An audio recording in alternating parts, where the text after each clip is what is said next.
Olá! Vamos pensar numa coisa. O que acontece quando os nossos direitos fundamentais são violados? É como se eles ficassem doentes, sabe? E aí, será que existe um remédio para isso? A resposta é um grande sim. E é sobre isso que a gente vai conversar hoje.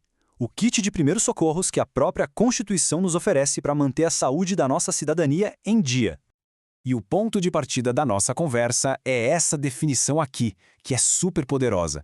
Ela resume a essência da coisa toda.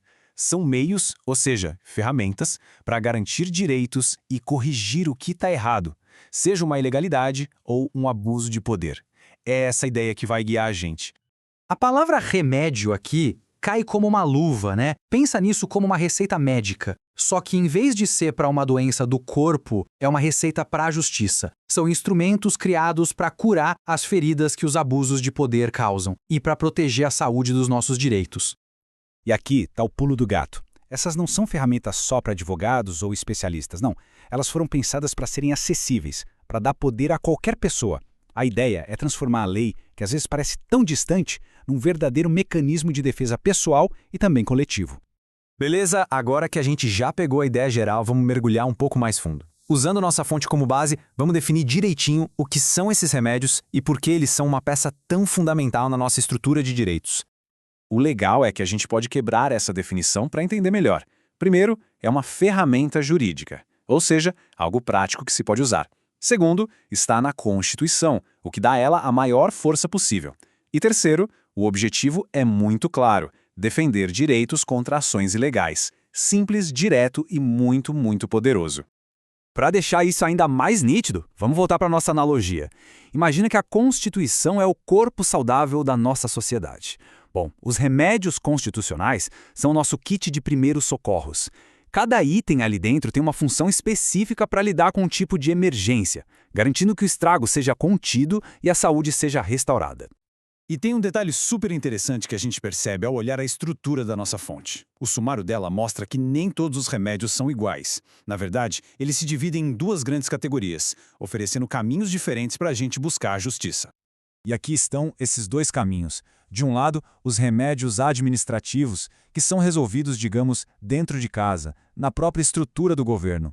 Do outro lado, os remédios judiciais, que levam a questão para ser decidida nos tribunais, pelo Poder Judiciário. E ter essas duas rotas é fundamental porque nos dá flexibilidade. Dependendo do problema, um caminho pode ser mais rápido ou mais efetivo que o outro. O importante é ter opções para garantir que a justiça seja feita, não importa qual seja o obstáculo. Ok, com as duas categorias em mente, chegou a hora de abrir essa caixa de ferramentas. Vamos ver quais são as principais ações que todo mundo tem à disposição. E olha só o que a gente encontra aqui. Tem um direito de petição, que é basicamente para se comunicar com o poder público. O famoso habeas corpus, que protege a nossa liberdade de ir e vir.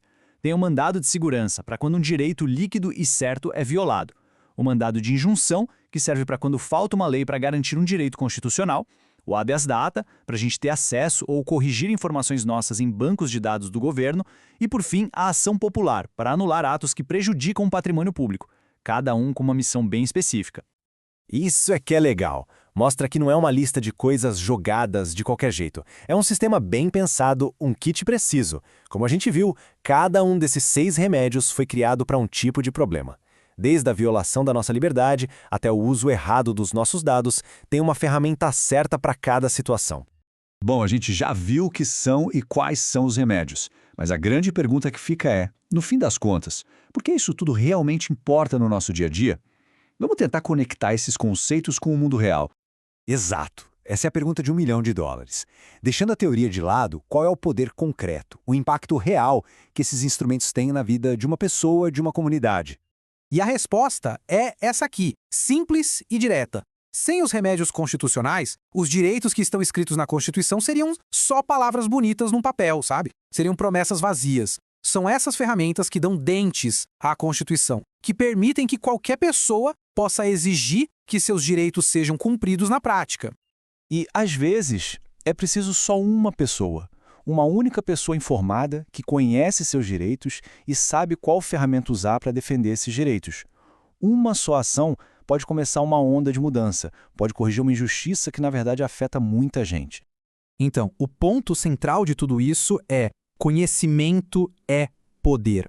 Entender que essas ferramentas existem e para que elas servem é o primeiro e talvez o passo mais importante de todos. É o que transforma alguém que só observa as coisas acontecendo em uma pessoa ativa na defesa da justiça. E para a gente fechar, fica uma reflexão.